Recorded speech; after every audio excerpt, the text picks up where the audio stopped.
तो यानी हफ्ते में एक बार बैठ रहा है। कभी ऐसा हुआ मैं बहुत ज्यादा बिजी हुआ तो 3 बार यानी कि 4 बार तो हर हफ्ते में जाया करता था। वहां जाने के बाद जो है उसका कोई मेरे से कोई बोलचाल कुछ नहीं, सिर्फ पानी देना, उसके बाद अपने मम्मी के पास चली जाती थी वो। 2017 में फिर इनके एक बेचारे अल्लाह बख्शे इनके तायब्बू थे सफीर आलम, उन्होंने जब मुझे देखा 19 में 18 में भी जाते हुए बार बार, तो उन्होंने कहा कि क्या कहते हैं उसको, डॉक्टर साहब कैसे हैं? मैं बोला बहुत अच्छा हूँ। कहने कैसे आना हुआ? मैं बोला कि आपके सामने हूँ, ये यहाँ पे बैठी हैं, जाना नहीं चाहती हैं। तो बेचारे तो खैर वो गुजर गए। उन्होंने कहा कि आपकी कोई शिकायत है क्या इनसे? मैं बोला कि इनसे मालूम कर ले। तो उन्होंने कहा कि भाई इनकी तो कोई शिकायत नहीं लगती है डॉक्टर साहब की, क्योंकि जब ये घर पे आ गए हैं लेने के लिए तो अब तो सारी की सारी शिकायतें खत्म करके आए हैं, और आप बताइएगा आपकी क्या शिकायत है? कहने लगे बस मैं जो हूं खर्चा चाहती हूँ अलग से, जो मेरा परिवार यानी कि मुझे कम से कम अलग से खर्चे 5 से 10 हजार रुपए अलग से मुझे उड़ाने के लिए दें। अच्छा ये मैं बताना चाहूंगा इसमें क्या हुआ, सन 2011 में मेरी इनसे शादी हुई थी। 2011 में शादी के बाद ये मेरे से उखड़ी खुड़ी रहा करती थी। 1-1.5 महीने मैंने नोटिस भी किया, मैंने शायद नई शादी हुई है तो हो सकता है कि अभी इनका मन ना लग रहा हो, क्योंकि नई जगह जाता है दूसरे परिवार में जाता है। तो इसने ये कहा, मैंने इससे कहा, मैंने कहा वजह क्या है, क्या ऐसा है कि जो तुम मतलब अजीब से रहती हो, खामोशी रहती हो? कहने लगे कि मेरी मर्जी से शादी नहीं हुई आपसे। मैं बोला वजह?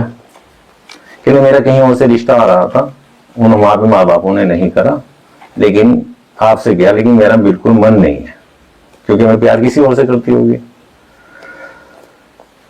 तो मैं बोला कि झूठ बोल रही हैं आप इस बात को। तो उस पर वो बोली कि अगर यकीन नहीं आता आप जो है अपना निकाहनामा पे देखना कि मैंने उस पर साइन नहीं किया हुआ है।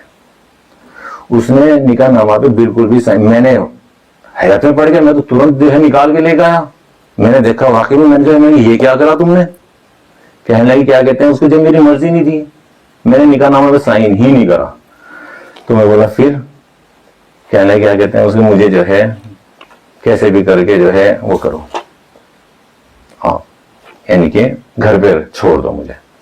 मैं बोला नहीं, घर पे नहीं छोड़ सकते हम आपको। तो उस पे जो है इसने क्या काम करा, आए दिन लड़ाई झगड़ा था। 17 में ये बिल्कुल मुकम्मल घर पे बैठ गई। कितने बच्चे आपके पास? 2 बच्चियां हैं, 2 बच्चे हैं जी मेरे पास।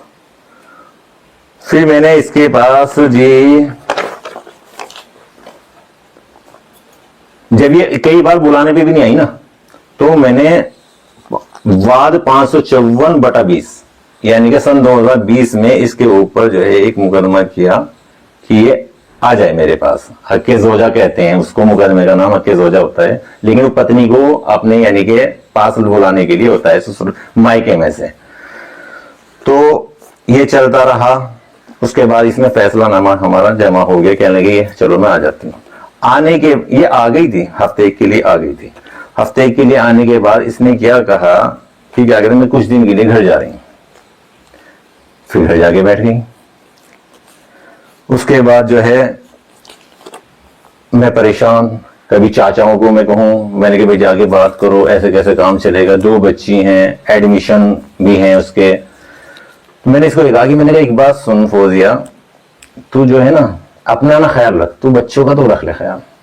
क्या नहीं बच्चों का क्या है, बच्चे तो यहाँ पे पढ़ा रही हूँ और मैं इतना काम कर लेती हूँ, कपड़े का कारोबार करती है ना, बहुत पैसा है जो है, लेकिन फिर भी मैं उसको जो है नहीं जाता था, हफ्ते में पैसे दे दिया करता था। बच्चों के लिए सामान ले गया कि 2025 में इसने किया है खर्चे का 2 लाख रुपए से महीने का खर्चा चाहिए, ये इसने मेरे पर मुकदमा किया है। ये मतलब कि आप न्यायालय में विचारहीन है, जो उसमें हमारा खर्चा जो हम इसको देंगे जो न्यायालय तय करेगा। लेकिन ये भी मुकदमा जो है ना इसने, ये मुकदमा भी इसने घर बैठे हुए किया है। अच्छा ये इसका ये कह रही है सर कि मुझे जो है घर से निकाला गया है, मुझे घर से निकाला गया है। अब मैं आपको इसकी वीडियो दिखा देता हूं। 2024 में इसने कैमरे पर आके बयान दिया कि मैं 4 साल से घर बैठी हुई हूं। 2024 में इसने बयान दिया, और जो है उसके बाद उसने बयान दिया कि मुझे लेने नहीं आते हैं। मैं भी सुना देता हूं। मुझे लेने नहीं आते, मुझे फोन करके नहीं पूछते, मैं ही फोन करती हूं। तो ये जब वहां पे रह रही है घर पे 4 साल वो प्लस ये साल, तो इसको निकालने वाला कौन हो गया? और फिर मकान बड़े भाई का है। बड़े भाई के मकान में हम खुद रहते थे पहले, क्योंकि प्रॉपर्टी कंबाइंड पैसों से ली गई है, तो इसलिए जो है जो लोन का था वो बड़े भाई ने कर्जा उतारा है। इसने तो मुझे ऐसा कर दिया कि मेरा कोई भी कारोबार नहीं है, खाली हूं मैं बिल्कुल। शादी डॉक्टर अहवार से हुई थी, उसने मुझे छोड़ दिया अब से 4 साल पहले। मेरे 2 जवान बच्चियां हैं, और उसने दोबारा आके देखा भी नहीं। मुझे फोन करता था, मैं तुझे लेने आऊंगा, ये करूंगा, मैं इंतजार करती रही, लेकिन कभी नहीं आया। 13 साल पहले हुई थी मेरी शादी। हाँ जी। ये असल में बहुत पहले कैमरे के सामने आ जाना चाहिए था, जिस वक्त मेरे ऊपर ये आरोप 2024 में भी लगे थे, और उसका केस मैं जो हूं लड़ भी रहा हूं। मेरे पे एक आरोप ये लगाया गया है कि धर्म परिवर्तन। आपकी तो वीडियो भी वायरल हुई है, उसमें बाकायदा आप फेरे दे रहे हैं। फेरे, हाँ, मैं ये कहना चाह रहा हूं। जब 2020 में इसने आने को मना कर दिया था फौजिया ने, जिस महिला के जरिए ये केस करवाया गया, ये कहा जाएगा केस करवाया गया, क्योंकि जो एक बात बताइए, अगर मुझे शादियों का इतना शौक होता तो क्या सहारनपुर में कमी थी, क्या देवबंद में कमी है, क्या आपका गंगों में कमी है, चाहे नकुल है, हमारे पूरे कस्बा यानी पूरा जो है कस्बा का जो एरिया है उसमें कोई कमी नहीं है। ठीक है जी, क्या मुझे जाके कोलकाता में जाके मुझे मिल रही है लड़की, और वो भी एक शादीशुदा एक लड़की जिसके पास ऑलरेडी हो? वो वीडियो सच है या झूठ है? वो जो वीडियो है वो एक प्लानिंग का हिस्सा है, एक प्लानिंग का हिस्सा है। बताएं कैसे? वो प्लानिंग का हिस्सा ऐसे है कि 2020 में मेरी इससे मुकदमा वगैरह मैंने इस पे फौजिया के ऊपर किया। फौजिया के ऊपर जब मैंने मुकदमा किया तो फौजिया ने वहां पे आने के बाद बिल्कुल मना कर दिया। तो इसने इस महिला को हायर करा पैसे देके। इसकी पोल कब खुलती है? मुकदमा जब मेरे ऊपर केस हो जाता है, मैं कस्टडी में चला जाता हूं, यही महिला मुझे। अब एक बात बताइएगा, जब मैं इतना गलत हूं इसकी नजरों में, मैंने सब कुछ इसके साथ जबरदस्ती करा था, मान लो इसके अकॉर्डिंग, तो ये महिला मेरे पास कस्टडी में 11 मरतबा। कौन? और ये अनिमा जो बंगाल की महिला है, जो बंगाल की, जिसके साथ इन्होंने मुझको जोड़ा हुआ है, नहीं कैसे? कलकत्ते वाली। बताएं आप कैसे जुड़ा आपको? इसने, वही बता रहा हूं, इसने मुझे प्रॉपर बताया कि मैंने जब इस वक्त मेरे पास इसकी पहली कॉल आई तब मैंने इसको कहा कि भैया मेरा नंबर कैसे मिला आपको? डेफिनेट सी बात है, अननोन नंबर है। तो उसने कहा कि आपके किसी खास ने मुझे ये नंबर दिया है और मैं परेशान हूं, और आप मदद करते रहते हैं, मतलब ये आपकी हैबिट है, ये बताया गया है। मैं बोला चलो बताइए आप। कह रही मेरी एक बेटी है, उसकी तबीयत खराब हो जाती है, आप मुझे फोन पे दवाई लिख दिया करें। ये गाजियाबाद रहती थी, ये कलकत्ता की रहने वाली गाजियाबाद रहती थी, किसी से शादी हुई भी थी वहां पे महेश नाम से। और इसका मैंने हिस्ट्री निकाल ली, इसकी ऑल ओवर। एक खोकर नाम से दिल्ली में उससे पहले शादी हुई थी, यानी कि ये इसी तरह की महिला थी जिसने 4 शादी या 5 शादी ने पहले कर रखी थी। तो डेफिनेट सी बात है इन्होंने ऐसी कोई महिला देखी। तो इसने कहा कि मुझे थोड़ा सा कभी मेरी बच्ची की तबीयत खराब हो तो मुझे जो है दवाई लिखवा दिया करें, इस तरह से। मैं बोला चलिए कोई बात नहीं, या कुछ मुझे ऐसे हेल्प की जरूरत हो। ये मुझसे फोन पे कभी बात करती थी, तीसरे दिन चौथे दिन मैं इसको कभी, इसने कहा कि आज मुझे इस चीज की घर में जरूरत हो रही है, आटा नहीं है, चावल नहीं है, तेल नहीं है, तो मुझे ये चाहिए। तो उस पर इतनी खास इनायत क्यों की आपकी? मैं उसी के लिए नहीं करता हूं, आप बाखुदा यकीन करिएगा, मतलब कि वो जो सबका मालिक है वो जानता है। और आसपास के देहात, यहाँ के कस्बे के भी एरिया के लोगों से पूछना कि रमजान में मैं कितना दान करता हूं, रमजान में मैं कितना। कोई मुझे कह दे कि शादी फला लड़की की शादी होनी है, उसके यहाँ फर्नीचर बेड नहीं है, हमारा पूरा घराना यही है, हमारे बड़े भाई हैं पूरे ही, महल्ले में किसी से पूछ लेना ये उनकी। तो ये सब चलता रहा। ये एक दिन अचानक से जो है ना, कहीं मैं तुमसे मिलना चाहती हूँ, मेरे यहाँ आ गई देवबंद। आने के बाद जो है इसने कहा कि मैं तुमसे मिलने के बाद मुझे, यानी तुमसे बातें करने के बाद मुझे ये लगता है कि मैं इन फ्यूचर में आपको खो ना दूं। मैं चाहती हूं कि आपके साथ लिविंग रिलेशनशिप में रहूं या शादी कर ले। मैं बोला दोनों ही ऑप्शन गलत है। आई एम मैरिड, मैं शादीशुदा हूं, मेरी 2 बेटी हैं। कल के दिन उनको पता चला कि नहीं मैं उनकी सेवा कर लूंगी, बट मुझे इस तरह का जो है नहीं मिला है आज तक जेंट्स जो इतना केयरफुल हो रहा हूं। मुझे आसरा चाहिए। उसने कहा कि मैं आसरा चाहती हूँ। मैं बोला आसरे का क्या मतलब हुआ? आसरा तो या तो शादी से होता है या मतलब कि वैसा होता है। किस तरह से आप आसरा चाहती हैं? कहने मैं चाहती हूँ कि जो मुझे आसरा दें आप, वो ऐसा हो कि हम एक मतलब कि मैं आपको छोड़ ना सकूं। तो कहने उन्होंने कहा कि शादी कर लो। मैं बोला शादी तो नहीं है, मैं तो शादी हुई है, 2 बच्ची हैं। ठीक है, मेरे हमारे बीच इख्तलाफ चल रहे हैं, लड़ाई झगड़े चल रहे हैं, वो घर पे रह रही है। कहने नहीं मैं उनके भी बर्तन धो लूंगी, अगर वो आ भी जाएंगी मैं उनके भी कपड़े धो लूंगी, उनकी सेवा करूंगी। मैं बोला शादी नहीं कर सकती, ये तो फाइनल है। कहने फिर क्या करना है? मैं बोला सोच के तुम बता देना। कहने फिर लिविंग में रह लेते हैं, लिविंग सर्टिफिकेट उसमें एग्रीमेंट में, लिविंग एग्रीमेंट में। तो लीगल तरीके से हमने एग्रीमेंट तैयार कराया। अब ये बताइएगा, कोई भी आदमी अपना आधार कार्ड दे रहा है, उसमें वो कह रही है कि अमन नाम से मुझे नाम बताकर मुझसे हिंदू रीति रिवाज शादी की है, अमन नाम से। और वो शादी उसने बताया 2022 में शादी हुई है। ठीक है जी। और ये जो है 2 लिविंग रिलेशन उससे पहले का बना हुआ है। इसमें सारे का सारा मेरा नाम पूरा Ahbar Hussain, son of Iftikhar Hussain, Aadhaar number ये, फोन नंबर ये, उसका भी सेम।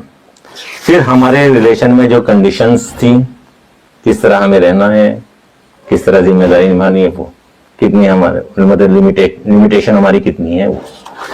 ठीक है। अब जब मैंने ये बनवा लिया बिना किसी उसके नाम बदले, मेरे पास बंगाली भाषा तो आती नहीं जो मैं समझू कि वो वहां क्या बोल रहे हैं। इसने कुछ टाइम के बाद मुझे इतना मजबूर कर दिया कि मैं मिट्टी का तेल छिड़क के हॉस्पिटल में आके आग लगा दूंगी, बच्ची के भी ऊपर आग लगा दूंगी, मैं तुम्हारे ऊपर जो है क्या कहते हैं अपने मर्डर का वो लगवा दूंगी। अब मैं इतना परेशान हो गया था, इसके ब्लैकमेलिंग से इतना परेशान हो गया था कि मैं अकेला, एक बात सुनो, जो कोई आदमी शादी करने के लिए जा रहा है अगर, तो ये बताइए कि वो अपने कम से कम एक खास दोस्त को तो लेके जाएगा।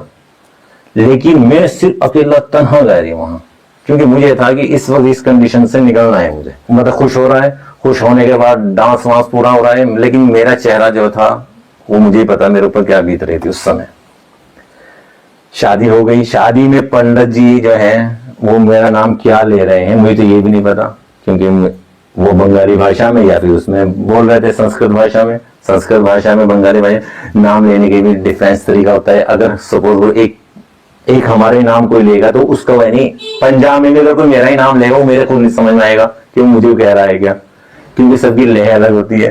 तो उसने अपने तरीके से अपने कल्चर की वजह से क्या नाम रखा। लेकिन हाँ, शादी से पहले हमने एक बात तय कर ली थी कि हमें एक दूसरे के जो है ना धर्म के ऊपर, धर्म को बीच में नहीं लाना है। अगर हमने एक कॉम्प्रोमाइज करा है एक दूसरे की जान बचाने के लिए, सपोज तो मिट्टी का तेल छिड़क के आग लगा रही थी, लेकिन आपने शादी करी है, मेरी शादी हुई है, तो आप अपने धर्म में खुश रहेंगे, मैं अपने धर्म में खुश रहूंगा। ठीक है। एक दूसरे को, ना आप मुझे अपने धर्म में खींचेंगे ना मैं आपको अपने धर्म में खींचूंगा। इसका सबूत उसने जब वो हमारा वहां पे केस चल रहा है ना, कोर्ट में भी ये बात साबित करी है उसने कि मुझे करवा चौथ का व्रत रखवाते थे, मुझे वंशा देवी भी भेजते थे, भले खुद नहीं जाते थे, लेकिन कटरा का टिकट भी, कटरा जो है ना वो आपका वैष्णो देवी का भी इन्होंने मुझे टिकट कराया है। और ये क्या कहते हैं, जहां जहां मुझे हरिद्वार मुझे जाना था, हरिद्वार में गई हूँ, ऋषिकेश में गई हूँ, यानी कि जहां जहां मुझे अपनी आस्था पे जाना होता था मैं जाती थी। इनके उसमें मैं नहीं डिस्टर्ब करती थी। ये ईद मनाते थे, रोजा रखते थे। ऊपर उन्होंने इतना बड़ा आरोप क्यों लगाया? कि आपने उनको धर्म झूठ बोल करके धर्म परिवर्तन करा लिया, अपना धर्म बदल करके लव जिहाद किया आपने? ये दोनों मिले हुए थे ना। उसने क्या बताया कि मुझे आपके ऊपर लिविंग रिलेशनशिप में आने के लिए फौजिया ने जबरदस्ती करी है, तुम्हारे ऊपर केस करने के लिए जबरदस्ती करी है, और यहां तक कि मैं जो हूं, मुझे ये कह दिया गया था कि मतलब 5 लाख रुपए तो हम देंगे, यानी फौजिया वगैरह, उसका भाई बाबर जो कि क्या कहते हैं उसको, अभी इसमें दिल्ली टेररिज्म में भी उसका नाम आया था, जो दिल्ली बम ब्लास्ट हुआ था उसमें भी उसका फौजिया के भाई का नाम आया हुआ है। अभी वो केस चल रहा है, शायद क्लोज नहीं हुआ होगा, जो दिल्ली में भी अभी जस्ट अभी 2-3 महीने पहले ब्लास्ट हुआ था ना, उसमें उसके भाई का बाबर का नाम भी है। तो इन्होंने, बाबर ने और इन्होंने, इसके फैमिली वालों ने कैसे भी किया, यानी कि उसको पैसे का लालच दिया कि 5 लाख रुपए हम तुझे देंगे और उससे तू जितना उधार सकती है डॉक्टर से, उसको भी लालच दिया। तो उसने इस तरह करके मुझसे जो है वो ऐड कर, ये बात उन्होंने सारी बताई जब वो मुझसे कस्टडी में मिलने के लिए आई। आपसे मिलने के लिए कस्टडी? 11 मरतबा। आपके पास कोई प्रूफ है इसमें? अरे सर वो तो एक पूरा का पूरा चिट्ठा है। अगर वहां से उसके अनीमा के नाम की और मेरी मुलाकात निकाल लेंगे आप, या जो जो वहां पे गया हुआ मैं इससे मुलाकात पे, वो तो एक एक डेट वाइज आ जाएगी कि कितनी देर मुलाकात हुई है। ये मेरे माफी मांगी जो बात है, मुझे इसको देखकर लगा भी, रियलाइज हुआ कि कहीं ना कहीं इसके पीछे हाथ रहा हुआ है किसी का। इसने कहा कि मुझे माफ कर देना, मैंने तुम्हारे से पैसा तो उतारना चाहा, लेकिन तुम्हारी आदत को देखते हुए मेरी हिम्मत नहीं हो पाई। ये हकीकत है, जिसका मैंने उसको भी बता दिया था फौजिया को कि भाई मेरी हिम्मत नहीं हो पा रही है। तो उसमें उस बात को उसने अपने 5 लाख रुपए जो उन्होंने वादा करा था वो देने से मना कर दिया कि अगर तू ये काम नहीं कर सकती तो 5 लाख रुपए हम क्यों देंगे तुझे, जिस काम के लिए तुझे बुलाया है। तो ये कहने के फिर मजबूर हो गया मैंने ये कदम उठाया था, और जबकि क्या कहते हैं उसको, मैंने खुद अपने ही होश मैंने अपने हाथों से रिलेशनशिप बनवा। मैं आज जो बोलूंगा कम से कम ये मेरा एक रजिस्टर्ड बयान हो गया है कि अगर मैं इसको चेंज नहीं करना चाहूं, मैं चेंज नहीं करूं, कल के दिन मुझे ही ये कहेंगे आपने ये बोला था। और मैं ये समझता हूं कि झूठ बोलने वाला ये तक नहीं सोच रहा है कि कल के दिन मुझे क्या, मतलब मैं इस जवाब कैसे दूंगा।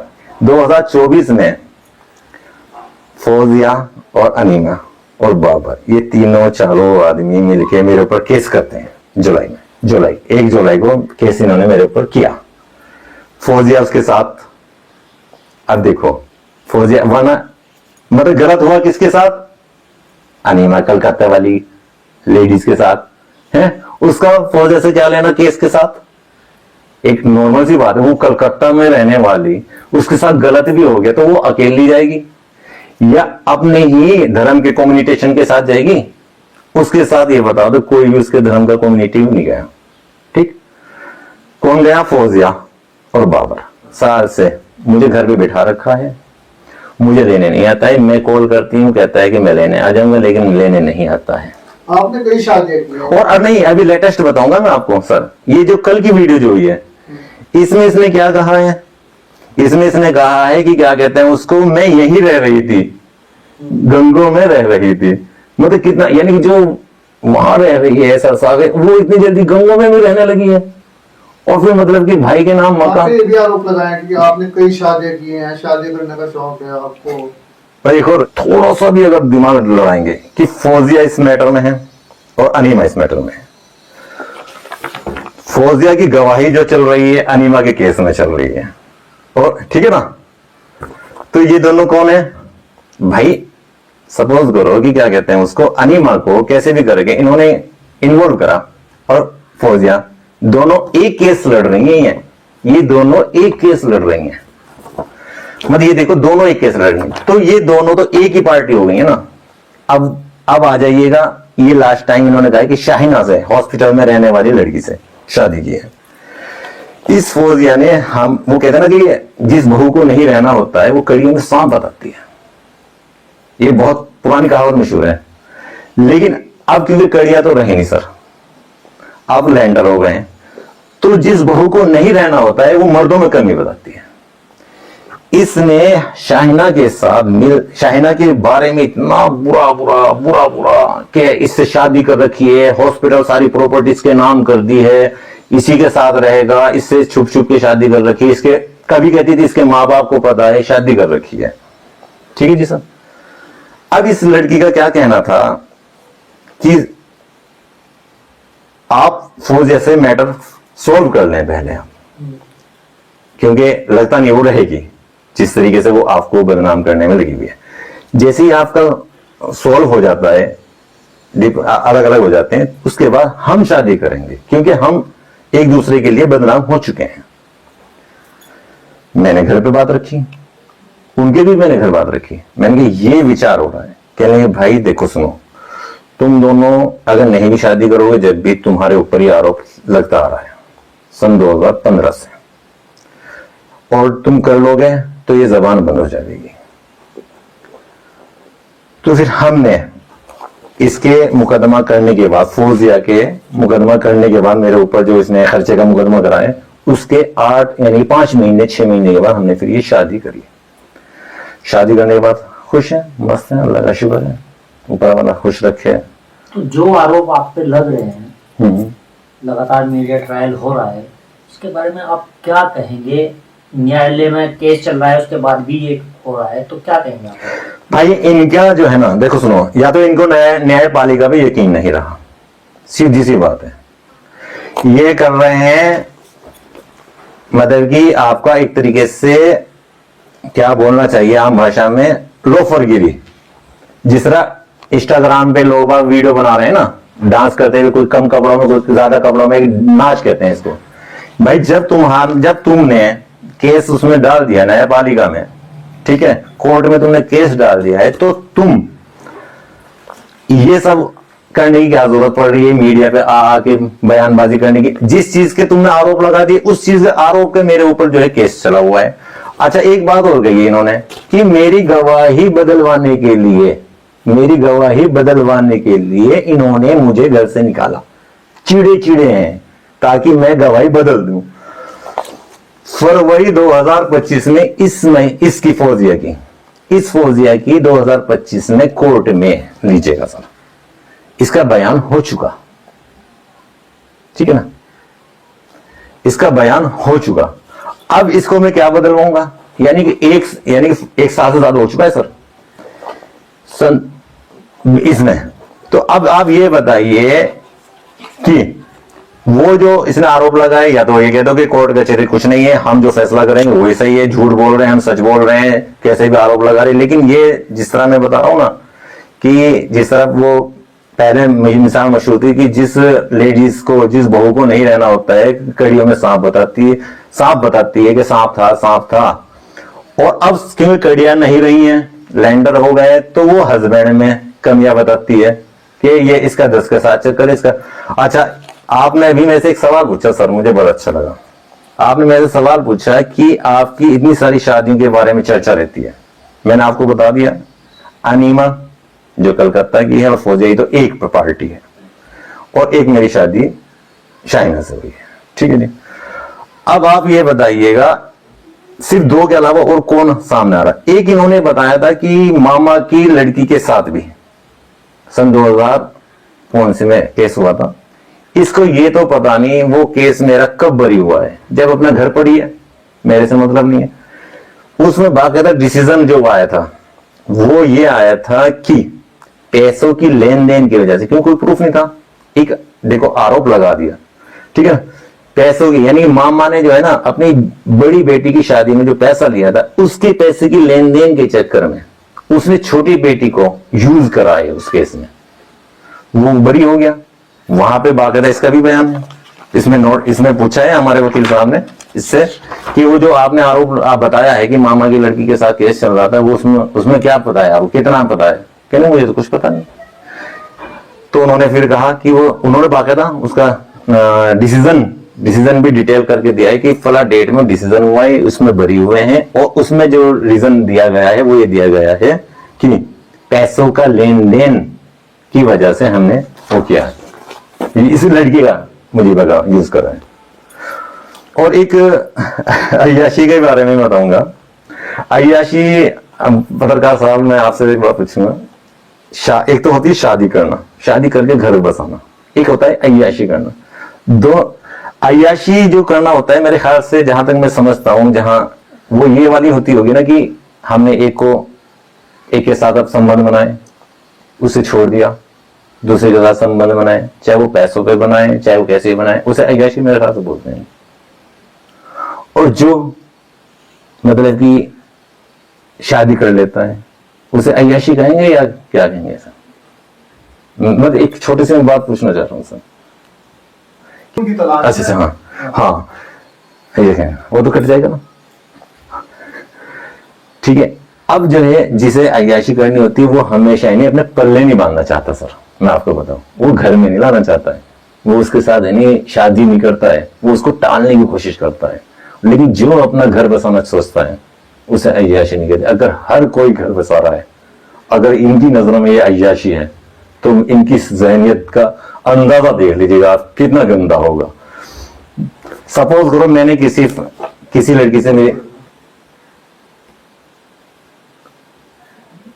जी, पूछो अब आप इसमें फाइनल क्या कहना चाहेंगे अपने आप को? भाई, मैं यही कहना चाहूंगा फौजिया को और उसके भाइयों को और उसके जितने परिवार वाले हैं कि जब तुमने खर्चे का मुकदमा डाल दिया है तो एक तो न्यायपालिका पे भरोसा रखें, ठीक है जी। दूसरे जो है इस तरीके से आप जो है चढ़ाई मत करें जिस तरीके से आप 10 तारीख को, हाँ 10 तारीख को 15 औरतें घर पे आके चढ़ गई कि गेट खोलो, पुलिस थाने में से भी आए थे बेचारे, उन्होंने आगे देखा, कहने लगे कि नहीं नहीं इसकी तरह तो कोई नहीं घुस सकता है किसी के मकान में, बड़े भाई के नाम मकान है, उनका परिवार वहां रहता है। तो आप लोग अमन शांति बना के रखें, ठीक है। आप है नहीं मतलब कि डिसीजन पे भरोसा करें, ठीक है। न्यायपालिका क्या आपको डिसीजन दे रही है, ऊपर वाला क्या डिसीजन दे रहा है, ठीक है, उस पर आप भरोसा रखें, माहौल ना खराब करें कस्बे का, और जी क्या कहते हैं उसको, ऐसा